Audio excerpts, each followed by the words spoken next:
Hello all, welcome to LTX classes. Daily current affairs లో భాగంగా మనం banking and financial current affairs which are useful for bank exams like PO కావచ్చు, clerk కావచ్చు and all regulatory body exams like SEBI, NABARD and RBI exams కూడా use అయ్యేటువంటి financial and banking current affairs అనేవి ఈ రోజు వచ్చిన articles మనం discuss చేద్దాం. So the topics of today includes EASE 9.0 framework, Sri Lanka blue bond, IFL housing loan అనమాట, సర్వం SBI లైఫ్ పార్ట్నర్షిప్ ఏంటి, సర్వం అనేది Razorpay AI payment system ఏంటి, అలాగే ఇండియా జపాన్ మధ్య జరిగిన బయోలేటరల్ స్వాప్ అరేంజ్మెంట్ గురించి, and then India INX global access గురించి, ఈ యొక్క జియో ఫైనాన్స్ లాంచ్ చేసినటువంటి app and central bank of India యొక్క పార్ట్నర్షిప్. ఈ మెయిన్ ఆర్టికల్స్ అనేవి మనం ఈ రోజు సెషన్ లో డిస్కస్ చేయడం జరుగుతుంది.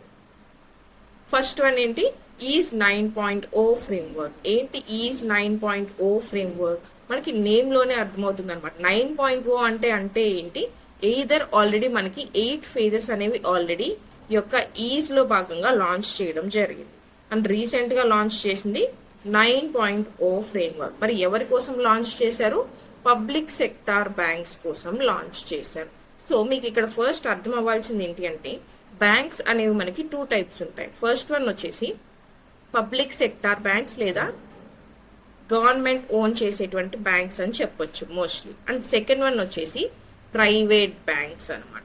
సో ఇప్పుడు ప్రైవేట్ బ్యాంక్స్ అనేవి మనకు ఆల్రెడీ డిజిటైజ్డ్ ఉన్నాయి, ఇప్పుడున్నటువంటి అడ్వాన్స్డ్ టెక్నాలజీని యూజ్ చేస్తూ వర్క్ చేస్తున్నాయి. బట్ ఏవైతే పబ్లిక్ సెక్టార్ బ్యాంక్స్ లేదా గవర్నమెంట్ బ్యాంక్స్ అనేవి ఉన్నాయో ఇవి అంత డిజిటైజ్డ్ గా లేవు అనే ఉద్దేశంతో ఈ యొక్క బ్యాంక్స్ ని డిజిటైజ్ చేయడానికి, అంటే అడ్వాన్స్డ్ టెక్నాలజీ అనే దాన్ని తీసుకురావడానికి ఈ యొక్క ఈజ్ 9.0 ఫ్రేమ్వర్క్ అనేది లాంచ్ చేయడం జరిగింది. సో ఈజ్ అంటే ఫుల్ ఫామ్ ఏంటి, enhanced access and service excellence. So ఈ యొక్క యాక్సెస్ కోసం ఈ 9.0ని లాంచ్ చేయడం జరిగింది. అండ్ అబ్జెక్టివ్ కూడా చూడండి, మోడర్నైజ్ పబ్లిక్ సెక్టార్ బ్యాంక్స్. టెక్నాలజీని, అడ్వాన్స్డ్ గా ఉన్నటువంటి టెక్నాలజీని అందులో ఇన్స్టాల్ చేసుకోవడం, కస్టమర్ ఫ్రెండ్లీగా కస్టమర్ సర్వీసెస్ అనేది ప్రొవైడ్ చేయడం, ఫైనాన్షియల్ గా స్ట్రాంగ్ అవ్వడం, గ్లోబల్ లెవెల్లో కాంపిటీషన్ అనేది ఇవ్వడం కోసం ఈ యొక్క ఫ్రేమ్వర్క్ అనేది ఇవ్వడం జరిగింది.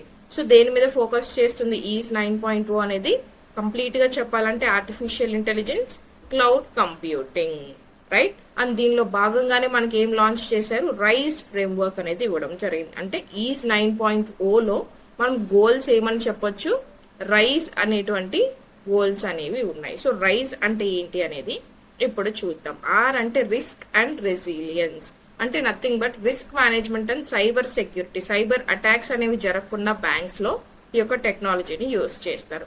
ఆర్టిఫిషియల్ ఇంటెలిజెన్స్ కూడా ఇందులో ఇన్వాల్వ్ చేసుకోవడం జరుగుతుంది to install the modern technologies. And then socio economic impact, ఏదైతే ఫైనాన్షియల్ ఇంక్లూషన్ కోసం మన సెంట్రల్ గవర్నమెంట్ స్కీమ్స్ లాంచ్ చేస్తూ ఉంటుందో దాన్ని కూడా మనం మైండ్ లో పెట్టుకొని ఫైనాన్షియల్ ఇంక్లూజన్ అనేది చేయడం కూడా ఒక objective. And then sustainable excellence which means operational efficiency and governance అనేది ఇంప్రూవ్ చేసుకోవడానికి, అలాగే ఎకో సిస్టమ్ కొలాబరేషన్, అంటే మనకి ఫిన్టెక్ కంపెనీస్ ఏవైతే ఉంటాయో వీటితో కొలాబరేషన్స్ అనేవి చేసుకోవడానికి ఈ యొక్క గోల్స్ అనేవి పెట్టుకోవడం జరిగింది. అండ్ ఆ గోల్స్ యొక్క ఫుల్ ఫామే మనకి రైస్, రైట్. ఇది ఈ యొక్క ఆర్టికల్ యొక్క కంప్లీట్ ఎక్స్ప్లెనేషన్. క్లియర్ కదా ఇక్కడ వరకు? అండ్ దీంట్లో భాగంగానే మనకి ఏం లాంచ్ చేసుకుంటున్నాం, GCCs అనేవి ఆల్రెడీ లాంచ్ చేయడం జరిగింది. ఏంటి GCCs అంటే? GCCs అంటే nothing but global capability centres. మరి ఏం చేస్తారు ఇక్కడ? సో ఎవరైతే ఇంజనీర్స్ ఉంటారో వాళ్ళ యొక్క టెక్నాలజీ సెంటర్స్, బ్యాంక్స్ కోసం టెక్నాలజీ సెంటర్స్ ని డెవలప్ చేస్తూ ఉంటారు, రైట్. ఎందుకు? AI టూల్స్ ని ఎలా మనం యూజ్ చేసుకోవాలి, సైబర్ సెక్యూరిటీ అటాక్స్ ని మనం ఎలా సస్టైన్ అవ్వాలి, అలాగే డిజిటల్ బ్యాంకింగ్ సిస్టమ్ కి ఎలా షిఫ్ట్ అవ్వాలి అనే దాని మీద ఈ యొక్క GCCs అనేవి వర్క్ చేస్తూ ఉంటాయి. మరి ఆల్రెడీ ఎక్కడైనా ఎస్టాబ్లిష్ చేసామా అంటే, బెంగళూరులో state bank of India already ఒక GCCని ఎస్టాబ్లిష్ చేయడం జరిగింది, right. So this is about this article is. Next topic, Sri Lanka's blue bond. Sri Lanka యొక్క బ్లూ బాండ్ అనే దాన్ని మనకి ఇష్యూ చేయడం జరిగింది ఫర్ ద ఫస్ట్ టైం అనమాట. అంటే ఫస్ట్ బ్లూ బాండ్. మరి ఏంటి అసలు ఈ యొక్క బ్లూ బాండ్ అంటే, ఈ బ్లూ బాండ్ అనేది ఒక డెట్ ఇన్స్ట్రుమెంట్. దేనికి యూజ్ చేస్తాము, ఏవైతే మనకి ocean and marine conservation projects ఉంటాయో ఆ ప్రాజెక్ట్స్ కి ఫైనాన్స్ అనేది అరేంజ్ చేయడానికి ఈ యొక్క బ్లూ బాండ్ అనే దాన్ని ఇష్యూ చేసుకోవడం జరిగింది. అసలు సింపుల్ గా చెప్పాలంటే ఫస్ట్ మీకు బాండ్ అంటే ఏంటనేది తెలియాలి. So what is a bond? Bond అంటే జనరలీ ఒక లోన్, ఏదైతే గవర్నమెంట్స్ కావచ్చు లేదా కంపెనీస్ కావచ్చు ఈ యొక్క లోన్ ని తీసుకుంటాయి. ఎవరి నుంచి తీసుకుంటాయి? ఇన్వెస్టర్స్ నుంచి తీసుకుంటాయి. ఓకే, దీన్ని ఏమంటాము అంటే బాండ్ అని పిలుస్తాం. సపోజ్ ఇప్పుడు ఒక గవర్నమెంట్ కి మనీ కావాల్సి వచ్చింది అనుకుందాం, మన గవర్నమెంట్ కి మనీ కావాల్సి వచ్చింది. ఈ మనీని ఎక్కడి నుంచి తీసుకుంటారు? పీపుల్ దగ్గర నుంచి తీసుకుంటారు. పీపుల్ దగ్గర నుంచి తీసుకొని పీపుల్ కి ఏమని చెప్తాము, ఇప్పుడు మీ మనీ తీసుకొని తర్వాత ఇంట్రెస్ట్ తో పాటు మీకు మీ యొక్క మనీ అనేది ఇస్తాము అని చెప్పి ఈ మనీని కలెక్ట్ చేసుకుంటారు. సో ఆ మనీని కలెక్ట్ చేసుకోవడానికి మనం ఇచ్చేటువంటి ఆ లోనే ఏమంటాము అంటే బాండ్ అని పిలుస్తాం. రైట్, అది బాండ్. సో ఈ యొక్క బ్లూ బాండ్ అంటే ఏంటి? స్పెసిఫిక్ గా కలర్ బ్లూ గుర్తుపెట్టుకోండి, water conservation, water is blue అనమాట. సో ఈ యొక్క వాటర్ లో ఉండేటువంటి కంప్లీట్ ఏదైతే ఎకోసిస్టమ్, ఓషన్స్ కావచ్చు, మెరైన్ కన్జర్వేషన్ కావచ్చు ఉంటాయో వీటిని ప్రొటెక్ట్ చేసుకోవడానికి మనకి ఈ యొక్క బ్లూ బాండ్స్ అనేవి ఇష్యూ చేసుకోవడం జరుగుతుంది. రైట్, మరి యొక్క ఇష్యూ చేసుకున్న ఆ బాండ్స్ లో నుంచి వచ్చిన మనీని దేనికి యూజ్ చేస్తారు అనేది కూడా మనం చూసుకోవాలి. ఈ యొక్క మనీని దేనికి యూజ్ చేసుకుంటారు? ఫిష్ యొక్క పాపులేషన్ ఏదైతే ఉందో అది ప్రొటెక్ట్ చేసుకోవడానికి, అలాగే ఓషన్స్ లో మనకి ఆయిల్ స్పిల్స్ అనేవి, లైక్ కొన్ని డ్యామేజెస్ అనేవి, యాక్సిడెంటల్ డ్యామేజెస్ అనేవి ట్రేడ్ ద్వారా జరిగేటువంటి షిప్స్ లో జరుగుతూ ఉంటాయి. సో ఆ టైంలో జరిగినటువంటి పొల్యూషన్ ని క్లీన్ చేసుకోవడానికి, అలాగే ఫిషర్మెన్ ని సపోర్ట్ చేయడానికి, and then coral reefs, most important coral reefs ని మనం ప్రొటెక్ట్ చేసుకోవడానికి ఈ యొక్క బాండ్స్ నుంచి వచ్చిన మనీని యూజ్ చేసుకోవడం జరిగింది. మరి శ్రీలంక ఇష్యూ చేసిన బాండ్ వాల్యూ ఎంత? 3 బిలియన్ శ్రీలంకన్ రూపీస్ అనేది ఇష్యూ చేయడం జరిగింది. మరి ఎవరు ఇష్యూ చేశారు? డిఎఫ్సిసి బ్యాంక్ అనేది ఇష్యూ చేయడం జరిగింది. 2 స్టాక్ ఎక్స్చేంజెస్ లో ఇది మెన్షన్ చేయబడి ఉంటుంది. ఫస్ట్ వచ్చేసి శ్రీలంకలో ఉన్నటువంటి కొలంబో స్టాక్ ఎక్స్చేంజ్, నెక్స్ట్ వచ్చేసి ఎన్ఎస్సి ఇంటర్నేషనల్ ఎక్స్చేంజ్. ఇది ఎక్కడుంది? ఇండియాలోని గిఫ్ట్ సిటీలో లొకేట్ అయి ఉంటుంది. గిఫ్ట్ సిటీ అంటే ఏంటి? గిఫ్ట్ సిటీ, గిఫ్ట్ అంటే nothing but Gujarat international finance tech city అనమాట. ఇది మనకి ఇండియాలోనే గుజరాత్ లో ఉంటుంది. మరి ఇది ఏం చేస్తుంది అంటే మన ఇండియాలో ఏదైతే ఇంటర్నేషనల్ గ్లోబల్ లెవెల్లో బిజినెస్ అనేది జరుగుతుందో అది మొత్తం కూడా ఆపరేట్ చేసేది ఈ యొక్క గిఫ్ట్ సిటీలోనే. రైట్, అది శ్రీలంక యొక్క బ్లూ బాండ్. మనం ఇప్పుడు చూసాం. ఈ యొక్క ఫండ్స్ అనేది దేనికి యూజ్ చేస్తారు? ఫిష్ పాపులేషన్ ని ప్రొటెక్ట్ చేయడానికి, ఓషన్స్ క్లీన్ చేయడానికి, ఫిషర్మెన్ కోసం, అలాగే కోరల్ రీఫ్స్ కోసం, అండ్ డ్రింకింగ్ వాటర్ అనేది ఇంప్రూవ్ చేసుకోవడానికి ఈ యొక్క ఫండ్స్ అనేది యూజ్ చేసుకోవడం జరిగింది. That is Sri Lanka's blue bond అనమాట. రైట్, సేమ్ మనం ఇలానే గ్రీన్ బాండ్స్ అనేవి చూస్తాం. గ్రీన్ బాండ్స్ అనేవి దేనికి? మనకి ఎన్వైరన్మెంట్ కి సంబంధించి ఎన్వైరన్మెంట్ ప్రొటెక్షన్ కోసం గ్రీన్ బాండ్స్ అనేవి ఇష్యూ చేసుకుంటాం. అలానే వాటర్ బాడీస్, వాటర్ కన్జర్వేషన్ కోసం బ్లూ బాండ్స్. రైట్,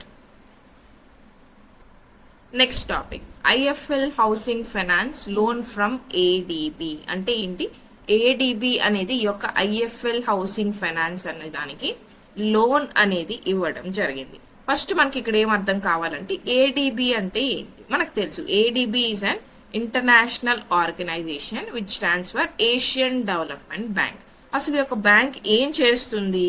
లైక్ ఏవైతే ప్రాజెక్ట్స్ లైక్ రోడ్స్ కన్స్ట్రక్షన్ కావచ్చు, స్కూల్స్ కన్స్ట్రక్షన్ కావచ్చు, హౌసింగ్ కావచ్చు, ఎలక్ట్రిసిటీ కావచ్చు, ఇలాంటి నీడ్స్ ఉంటాయో వీటికి ఈ యొక్క ఏషియన్ డెవలప్మెంట్ బ్యాంక్ అనేది మనీ అనేది ప్రొవైడ్ చేయడం జరుగుతుంది in the form of loans అన్నమాట. రైట్, సో ఈ లోన్స్ అనేది ఇప్పుడు ఎవరికి ఇచ్చింది? ఐఎఫ్ఎల్ హౌసింగ్ ఫైనాన్స్ కి $300 million లోన్ అనేది ఇవ్వడం జరిగింది. ఓకే, అందుకే ఇది న్యూస్ లో ఉంది. మరి ఏంటి ఆ పర్పస్? ఎందుకు ఇచ్చింది ఈ యొక్క లోన్ ఐఎఫ్ఎల్ హౌసింగ్ ఫైనాన్స్ కి అంటే టు కన్స్ట్రక్ట్ ది హౌసెస్ అనమాట. ఎవరికి? ఇండియాలో ఉన్నటువంటి పీపుల్ కి వాళ్ళు హోమ్ లోన్స్ అనేది తీసుకోవడానికి ఈ యొక్క లోన్ అనేది అసైన్ చేయడం జరిగింది. ఎస్పెషల్లీ ఎవరికి ఇస్తుంది? ఉమెన్ కి ఇది ఇవ్వడానికి ఎక్కువ ఇంట్రెస్ట్ చూపించండి అని కూడా చెప్పడం జరిగింది. Why focusing on women? ఎందుకు ఉమెన్ కి ఇవ్వమని ఇంట్రెస్ట్ చూపించింది అంటే to provide the family security. Family security అనేది ఉమెన్ కి ప్రొవైడ్ చేయడానికి, లైక్ వాళ్ళకి ఒక ఓన్ హోమ్ ఉండాలి అని చెప్పడానికి, అలాగే ఉమెన్ ఎంపవర్మెంట్ కోసం, అండ్ దెన్ ఫినాన్షియల్ ఇండిపెండెన్స్ కోసం అని కూడా మనం చెప్పొచ్చు. అందుకే ADB focus especially on women borrowers కి ఎక్కువగా ఈ యొక్క లోన్స్ అనేది ప్రొవైడ్ చేయండి అని కూడా చెప్పడం జరిగింది. మరి ఇంకేమైనా ప్రాజెక్ట్స్ ఉన్నాయా ఏషియన్ డెవలప్మెంట్ బ్యాంక్ ఫండ్ చేస్తున్నటువంటి ప్రాజెక్ట్స్ ఇండియాలో అంటే కరెంట్లీ 46.48 బిలియన్ అనేది లోన్ ప్రొవైడ్ చేసింది. ఎవరికి? వెస్ట్ బెంగాల్లో ఎడ్యుకేషన్ ఇన్ఫ్రాస్ట్రక్చర్ ని మనం ఇంప్రూవ్ చేసుకోవడానికి ఈ లోన్ కూడా ప్రొవైడ్ చేయడం జరిగింది. దీని ద్వారా 430 స్కూల్స్ అనేవి అప్గ్రేడ్ చేస్తున్నాం. అలాగే 500 చైల్డ్ కేర్ సెంటర్స్ ని కూడా అప్గ్రేడ్ చేయడానికి మనం టార్గెట్ అనేది పెట్టుకోవడం జరిగింది అనమాట. Right. So this is about IFL housing finance loan from ADB. ఎంత ఇచ్చింది? $300 million అనేది ఇవ్వడం జరిగింది.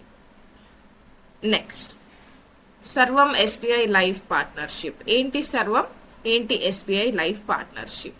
సింపుల్ గా చెప్తాను, గుర్తుపెట్టుకోండి. సర్వం అనేది ఒక ఏఐ కంపెనీ అనమాట. ఏం చేసింది ఈ యొక్క ఏఐ కంపెనీ? ఎస్బీఐ బ్యాంక్ తో ఇది కొలాబరేట్ అయ్యి లేదంటే పార్ట్నర్షిప్ అనేది సైన్ చేసుకొని ఎస్బీఐ లైఫ్ ఇన్సూరెన్స్ కి ఏఐ అనేది యూజ్ చేయడానికి అగ్రిమెంట్ అనేది రాసుకుంది అనమాట. సో దీని ద్వారా ఏం జరుగుతుంది, ఏంటి మరి యూస్ అని గనక మనం చూస్తే ఈ యొక్క ఇన్సూరెన్స్ ప్రోడక్ట్స్ ఏవైతే ఉంటాయో ఇది బెటర్ గా ఇన్సూరెన్స్ గురించి చెప్పడం జరుగుతుంది. బెటర్ కస్టమర్ కేర్ సర్వీసెస్ అనేది ప్రొవైడ్ చేయడం జరుగుతుంది యూజింగ్ ది ఆర్టిఫిషియల్ ఇంటెలిజెన్స్. అసలు ఇన్సూరెన్స్ అంటే ఏంటి మేడం చెప్తాను చూడండి. ఫర్ ఎగ్జాంపుల్ మనం ఒక ఫైనాన్షియల్ అవసరం అనేది ఉంది విచ్ ఇంక్లూడ్స్ ఒక 20 to 30 lakhs. సడన్ గా ఒక మిడిల్ క్లాస్ ఫ్యామిలీకి కానీ పూర్ ఫ్యామిలీకి కానీ 20 to 30 lakhs కావాల్సి వచ్చింది అనుకోండి. సడన్ గా వచ్చేసరికి ఏమవుతుంది, వీళ్ళు అప్పు తీసుకోవడం జరుగుతుంది. అప్పుడు ఎక్కడ వీళ్ళు ఇరుక్కోవడం జరుగుతుంది? డెట్ ట్రాప్స్ లో వీళ్ళు ఇరుక్కోవడం జరుగుతుంది. Because of the middle man కావచ్చు, whatever the reason is, debt traps లో ఇరుక్కోవడం జరుగుతుంది. సో ఇలా జరగకుండా ఉండాలి అంటే ఏం చేయాలి? వీళ్ళు ఇన్సూరెన్స్ కవరేజ్ అనేది తీసుకొని ఉండాలి. అంటే ఏంటి? ఎప్పుడైతే మనకి ఫినాన్షియల్ అవసరం అనేది తెలియకుండా సడన్ గా వస్తుంది అనుకుంటామో ఆ టైంలో మనకి హెల్ప్ చేయడానికి ఈ యొక్క ఇన్సూరెన్స్ కంపెనీస్ అనేవి ఉంటాయి. విచ్ మీన్స్ మనం ఫస్ట్ నుంచి కనుక మనీ అనేది ఈ యొక్క ఇన్సూరెన్స్ కంపెనీకి పే చేస్తూ ఉంటే మనకి ఎప్పుడైతే ఆ యొక్క ఎమర్జెన్సీ సిచ్యువేషన్ అనేది వచ్చిందో ఈ ఎమర్జెన్సీ సిచ్యువేషన్ లో మనకి ఈ ఇన్సూరెన్స్ కంపెనీస్ అనేవి ఆ యొక్క ఫండింగ్ అనేది మనకి ప్రొవైడ్ చేయడం జరుగుతుంది అనమాట. Right. So that is called insurance. మరి యొక్క ఇన్సూరెన్స్ అనేది బెటర్ గా ప్రొవైడ్ చేయడానికి ఎలా బెటర్ గా ప్రొవైడ్ చేస్తారు? యూజింగ్ దిస్ సర్వం ఏఐ యొక్క ఆర్టిఫిషియల్ ఇంటెలిజెన్స్ ద్వారా ఈ కస్టమర్ కేర్ సర్వీస్ క్వశ్చన్స్ అన్ని కూడా టైం కి ఆన్సర్ చేయడం కావచ్చు. ఏ సూటబుల్ పాలసీస్ అంటే ఒక పర్సన్ ఇప్పుడు నేను కాల్ చేశాను అనుకోండి, నాకు ఎలాంటి పాలసీ అనేది సూట్ అవుతుంది అనేది ఆ యొక్క కస్టమర్ కి ఎక్స్ప్లెయిన్ చేయడం కావచ్చు. ఫ్రాడ్స్ ఏమైనా ఉంటే ఈ ఫ్రాడ్స్ ని డిటెక్ట్ చేయడానికి ఈ యొక్క ఏఐని యూజ్ చేయడానికి వీళ్ళతో కొలాబరేట్ అవ్వడం జరిగింది. మరి ఎవరు రెగ్యులేట్ చేస్తారు దీన్ని అంటే ఇర్డై అనేటువంటి రెగ్యులేటరీ బాడీ మనకి రెగ్యులేట్ చేయడం జరుగుతుంది. మరి ఎలా హెల్ప్ చేస్తుంది ఇన్సూరెన్స్ కంపెనీస్ ని అంటే కస్టమర్ ప్రొఫైల్ చూడడం కావచ్చు, పాలసీస్ వాళ్ళకి ఏది సూట్ అవుతుంది అని రికమెండ్ చేయడం కావచ్చు, ఫ్రాడ్ డిటెక్షన్ కావచ్చు, క్లెయిమ్స్ ప్రాసెసింగ్ అంటే వాళ్ళకి ఏ క్లెయిమ్ చేసుకోవాలనుకుంటున్నారు. ఇప్పుడు ఏదైనా ఎమర్జెన్సీ వచ్చింది, నేను క్లెయిమ్ చేసుకోవాలనుకుంటున్నాను నా పాలసీ అనుకుంటే ఆ క్లెయిమ్ చేసుకునే ప్రాసెసింగ్ కావచ్చు. చాట్ బాట్ సర్వీసెస్ అంటే nothing but customer care services ఏదైనా డౌట్స్ ఉన్నాయి అనుకుంటే అవన్నీ క్లియర్ చేయడం కోసం ఈ యొక్క సర్వం ఏఐని యూజ్ చేయడం జరుగుతుంది. ఎవరి మధ్య జరిగింది అనేది గుర్తుపెట్టుకోండి, ఎస్బీఐ లైఫ్ పార్ట్నర్షిప్ మధ్య జరిగింది. రైట్. నెక్స్ట్ వన్ వచ్చేసి Razorpay AI payment system. Razorpay AI payment system అనేది ఎందుకు న్యూస్ లో ఉంది? Razorpay is a financial technology company అంటే నథింగ్ బట్ ఫిన్టెక్ కంపెనీస్ అని మీరు వింటూనే ఉంటారు మోస్ట్లీ. సో ఈ యొక్క ఫిన్టెక్ కంపెనీయే Razorpay and payment system ఉంది మనకి తెలుసు. ఇది ఒక యూపీఐ ఎనేబుల్ చేసినటువంటి సిస్టమ్. యూపీఐ అంటే మనకు తెలుసు డైలీ యూజ్ చేస్తున్నాం యూపీఐ పేమెంట్స్ అనేది. సో మనీ ఒక అకౌంట్ నుంచి ఇన్స్టెంట్ గా లైక్ యూజింగ్ యాప్స్ మనం పే చేస్తే దాన్ని ఏమంటాము అంటే యూపీఐ సిస్టమ్ అని అంటాం. అందులోదే రేజర్ పే అనేది ఒక ఫిన్టెక్ కంపెనీ. ఫిన్టెక్ అంటే నథింగ్ బట్ ఏదైతే టెక్నాలజీని మనము ఫైనాన్షియల్ సర్వీసెస్ కోసం యూజ్ చేస్తామో దాన్ని ఏమంటాము అంటే ఫిన్టెక్ కంపెనీ అని పిలుస్తామండి. సింపుల్ గా నేమ్ లోనే ఉంటుంది. జస్ట్ ఆ టర్మినాలజీ అనేది మనం అర్థం చేసుకుంటే ఆ ఆర్టికల్ అనేది ఈజీగా మీరు చదివినప్పుడు మీకు అర్థమైపోతుంది అనమాట. మరి ఎందుకు న్యూస్ లో ఉంది ఈ యొక్క రేజర్ పే ఏఐ కూడా? రేజర్ పే అనేది న్యూ ఏఐ సిస్టమ్ ని యూజ్ చేసుకోవడం జరుగుతుంది అనమాట. Right. Why? To call people and remind them to pay the money. అంటే మీరు ఒక పేమెంట్ అనేది ఎవ్రీ మంత్ చేస్తూ ఉన్నారు అనుకోండి, ఆటో పేమెంట్ సిస్టమ్ అనేది ఉంటుంది. మీరు చూసే ఉంటారు, లైక్ గూగుల్ పేలో కావచ్చు, ఫోన్ పేలో కావచ్చు, ఈ యొక్క ఆటో పేమెంట్ సిస్టమ్స్ ఉంటాయి. సో ఈ ఆటో పేమెంట్ సిస్టమ్స్ అనేవి ఉన్నప్పుడు ఈ యొక్క ఏఐ సిస్టమ్ ఏం చేస్తుంది అంటే, ఒకవేళ ఈ యొక్క నెక్స్ట్ మంత్ April 1st మీకు ఆ డ్యూ అనేది పెండింగ్ ఉంది అనుకోండి, ఆ April 1st ఈ యొక్క ఏఐ మీకు డైరెక్ట్ గా కాల్ చేస్తుంది. కాల్ చేసి మీరు ఈ యొక్క పేమెంట్ అనేది చేయాలి, పే చేయండి అని మీకు రిమైండ్ చేయడం జరుగుతుంది. అలా రేజర్ పే అనేది ఏఐ సిస్టమ్ ని యూజ్ చేసుకొని ఇన్స్టాల్ చేసుకోవడం జరిగింది అనమాట. అది దీని యొక్క ఫీచర్స్ కనుక మనం చూస్తే 38 లాంగ్వేజెస్ లో ఈ యొక్క సిస్టమ్ అనేది వర్క్ అవుతుంది. ఆర్టిఫిషియల్ ఇంటెలిజెన్స్ ని యూజ్ చేస్తుంది. అండ్ మరి ఇది ఎందుకు హెల్ప్ అవుతుంది అని కనుక మనం చూస్తే, కంపెనీస్ అనేది త్వరగా ఈ యొక్క పేమెంట్స్ అనేది కలెక్ట్ చేసుకోవడానికి హెల్ప్ చేస్తుంది. Right, this is about Razorpay AI payment system. Next topic, India Japan bilateral swap agreement. So ఈ యొక్క టాపిక్ అనేది అర్థమయ్యే ముందు ఫస్ట్ మనకి ఏం తెలియాలి అంటే, కరెన్సీ స్వాప్ అంటే ఏంటి. ఏదైనా ఒక 2 కంట్రీస్ మధ్యలో కానీ వాళ్ళ యొక్క కరెన్సీ, ఫర్ ఎగ్జాంపుల్ మన ఇండియాలో తీసుకోండి, మనం ఏం యూజ్ చేస్తాం, రూపీ యూజ్ చేస్తాం అనమాట. సో ఈ రూపీ ఉందనుకోండి, యుఎస్ఏలో ఏముంటుంది, డాలర్ ఉంటుంది. ఇలా ఒక్కొక్క కంట్రీకి వాళ్ళ యొక్క కరెన్సీ అనేది డిఫర్ అవుతూ ఉంటుంది. అలాగా ఏవైనా 2 కంట్రీస్ కనుక వాళ్ళ యొక్క కరెన్సీస్ కనుక ఎక్స్చేంజ్ చేసుకుంటే దాన్ని ఏమంటాము అంటే కరెన్సీ స్వాప్ అని పిలుస్తాం. మరి ఎందుకు చేసుకుంటాం ఈ యొక్క కరెన్సీ స్వాప్ అనేది? ఎప్పుడైతే ఒక ఫైనాన్షియల్ క్రైసిస్ అనేది రాబోతుంది అనుకుంటామో, దాన్ని మనం ఎలా సస్టైన్ చేసుకోగలగాలి, దాని నుంచి ఎలా బయటపడాలి అనే దానికోసం ఈ యొక్క ఫైనాన్షియల్ క్రైసిస్ టైం పీరియడ్ లో కరెన్సీ స్వాప్ అనేది చేసుకుంటాం. సో మాక్సిమం స్వాప్ ఫెసిలిటీ అనేది ఎంత ఉంటుంది, $75 బిలియన్ అనేది ఉంటుంది. సో ఇలా ఇప్పుడు ఇండియా అండ్ జపాన్ మధ్య మనకి ఈ యొక్క బైలాటరల్ అంటే నథింగ్ బట్ 2 కంట్రీస్ మధ్య జరిగింది అని అర్థం. ఈ 2 కంట్రీస్ మధ్య ఈ కరెన్సీ స్వాప్ అరేంజ్మెంట్ అనేది జరిగింది అని చెప్తున్నాం. సో అరేంజ్మెంట్ కాదండి, ఇక్కడ agreement. Right, currency swap agreement అనేది సైన్ చేసుకున్నారు. మరి ఇది ఇండియాకి ఎలా హెల్ప్ అవుతుంది? ఇండియన్ రూపీ అనేది స్టెబుల్ అవడానికి. రీసెంట్ గా మనం చూసాం, డాలర్ అనేది మనకి ఇంక్రీజ్ అవడంతో మనకి ఇండియన్ రూపీ అనేది ఎఫెక్ట్ అవుతుంది, వాల్యూ అనేది పడిపోతుంది అనేది మనం చూసాం. సో అలా మనకి ఈ యొక్క ఇండియన్ రూపీని స్టెబిలైజ్ చేసుకోవడానికి కావచ్చు, క్యాపిటల్ అవుట్ ఫ్లోస్ ని మేనేజ్ చేసుకోవడానికి కావచ్చు, ఫారెన్ ఎక్స్చేంజెస్ అనేవి జరుగుతూ ఉంటాయి. సో దీన్ని మనం మెయింటైన్ చేసుకోవడానికి కావచ్చు, అండ్ ఫైనాన్షియల్ క్రైసిస్ అనేది రాకుండా ఆపడానికి మనకి యొక్క కరెన్సీ స్వాప్ అనేది హెల్ప్ అవుతుంది. Right, next topic, India INX global access HSBC partnership. ఏంటి India INX global access? INX అంటే nothing but India international exchange. మరి ఎక్కడుంది ఈ యొక్క ఇండియా ఐఎన్ఎక్స్ అంటే, గిఫ్ట్ సిటీ. మనం ఇందాకే డిస్కస్ చేసాం, గిఫ్ట్ సిటీ అనేది గుజరాత్ లోని గాంధీనగర్ లో ఉంది. ఏవైతే మనకి గ్లోబల్ లెవెల్లో ట్రేడింగ్ కావచ్చు, ఈ మార్కెటింగ్ కావచ్చు, ఫైనాన్షియల్ ట్రేడింగ్ అంతా జరుగుతుందో గ్లోబల్ లెవెల్లో అంతా కూడా మన ఇండియాలో ఈ యొక్క గిఫ్ట్ సిటీలో అనేది జరుగుతుంది. సో ఈ యొక్క ఐఎన్ఎక్స్ అనేది దేన్ని అలౌ చేస్తుంది, గ్లోబల్ ట్రేడింగ్, ఫారిన్ స్టాక్స్ లో గ్లోబల్ ట్రేడింగ్ చేయడానికి ఇది మనకి హెల్ప్ చేస్తుంది. సో ఇప్పుడు ఏం జరిగింది, ఎందుకు న్యూస్ లో ఉంది ఇది, ఇండియా ఐఎన్ఎక్స్ అనేది ఎవరితో పార్ట్నర్షిప్ అయిందంట, హెచ్ఎస్బిసితో పార్ట్నర్షిప్ అనేది చేసుకుంది. దీనివల్ల ఏంటి ఉపయోగం, ఎవరికి లాభం అనేది ఫస్ట్ మనకి తెలియాలి. సో దీనివల్ల ఏం జరుగుతుందంటే, మనం ఇందాక ఏమని చూసాము, global trading in foreign stocks. Foreign stocks అంటే నథింగ్ బట్ ఇన్వెస్ట్ చేయడం. సో ఇది ఎవరికి హెల్ప్ అవుతుంది, ఇన్వెస్టర్స్ కి హెల్ప్ అవుతుంది. ఇన్వెస్టర్స్ ఇప్పుడు మనకి ఏం చేయొచ్చు అంటే, ఫారెన్ స్టాక్స్ అనేది కొనుక్కోవచ్చు.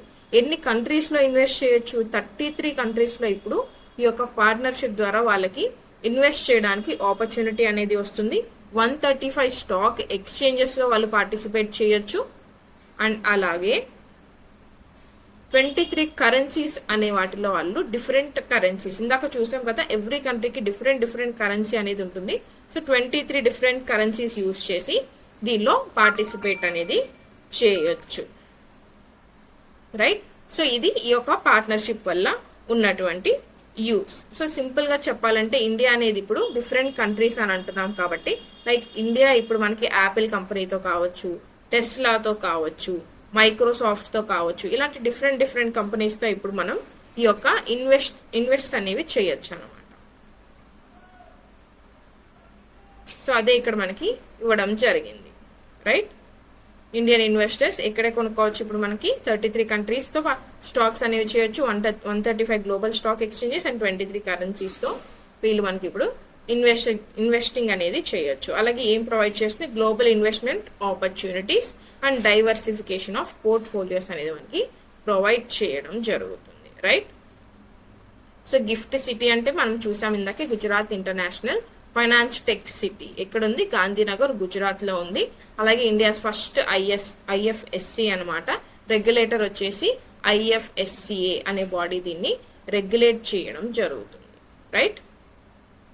Next topic, Jio finance finsider AI app అంటే ఏంటి? జియో ఫైనాన్స్ అనేది ఫిన్సైడర్ AI యాప్ ని మనకి లాంచ్ చేయడం జరిగింది. అంటే ఏంటి? నథింగ్ బట్ ఏఐని యూజ్ చేసి జియో ఫైనాన్స్ అనేది మనకి ఈ యొక్క యాప్ ని లాంచ్ చేయడం జరిగింది. రైట్. మరి ఎందుకు హెల్ప్ చేస్తుంది ఈ యొక్క ఫిన్సైడర్ యాప్ అనేది మనకి? ఫైనాన్షియల్ ఇన్సైట్స్ అంటే ఎలా ఉంది, ఫైనాన్షియల్ అడ్వైజెస్ మీకు ఏమన్నా కావాలి అనుకోండి, సింపుల్ గా ఇప్పుడు మీకు ఏదైనా హెల్ప్ కావాలి లేదంటే దేని గురించి అయినా తెలుసుకోవాలి అనుకుంటే, ఎలాగైతే ఇదివరకు గూగుల్ ని అడిగే వాళ్ళమో ఇప్పుడు అలాగా మనకి మల్టిపుల్ AI డివైజెస్ అనేవి వచ్చాయి. లైక్ ఏఐస్ అంటే మనకి ChatGPT కావచ్చు, జెమినీ కావచ్చు, ఇవన్నీ ఎలాగైతే యూస్ చేస్తున్నారో సేమ్ అలానే ఈ యొక్క ఫినాన్స్ కి సంబంధించి అడ్వైజెస్ కావాలి మీకు అని అనుకుంటే అప్పుడు ఈ యొక్క ఫిన్సైడర్ AI యాప్ ని మీరు యూస్ చేసుకోవచ్చు అంట. అప్పుడు మీకు ఫినాన్షియల్ అడ్వైజెస్ కానీ, ఇన్వెస్ట్మెంట్స్ కి గురించి ఇన్ఫర్మేషన్ కానీ, డిజిటల్ ఫినాన్షియల్ సర్వీసెస్ ఎలా ఇంప్రూవ్ చేసుకోవాలని కానీ, ఇన్వెస్ట్మెంట్ సజెషన్స్ అనేవి మీకు ఇవ్వడం జరుగుతుంది. రైట్. అందుకు ఈ యొక్క జియో ఫైనాన్స్ అనేది ఫిన్సైడర్ యాప్ ని లాంచ్ చేయడం జరిగింది. Next, central bank of India Canara రొబాకో partnership. Central bank of India అనేది ఈ యొక్క ఆర్గనైజేషన్ తో పార్ట్నర్షిప్ అనేది సైన్ చేసుకోవడం జరిగింది. మరి ఎందుకు సైన్ చేసుకుంది? మ్యూచువల్ ఫండ్స్ అనేవి ఈ యొక్క బ్యాంకింగ్ ఛానల్స్ ద్వారా డిస్ట్రిబ్యూట్ చేయడానికి ఈ యొక్క పార్ట్నర్షిప్ అనేది చేసుకుంది. అసలు మ్యూచువల్ ఫండ్స్ అంటే ఏంటి మేడం? సంథింగ్ ఇఫ్ ఒక మనీ అనేది మన దగ్గర ఉంటుంది, ఈ మనీని గనక ఏదైనా ఒక ఆర్గనైజేషన్ కావచ్చు, ఎవరైనా కావచ్చు, కలెక్ట్ చేసి, అంటే పీపుల్ దగ్గర నుంచి కలెక్ట్ చేస్తారు, మన దగ్గర నుంచి కలెక్ట్ చేసి దాన్ని వాళ్ళు ఇన్వెస్ట్ చేయడం జరుగుతుంది. ఎక్కడ ఇన్వెస్ట్ చేస్తారు? ఏదర్ స్టాక్స్ రూపంలో అయినా ఇన్వెస్ట్ చేస్తారు, లేదా బాండ్స్ రూపంలో అయినా ఇన్వెస్ట్ చేస్తారు.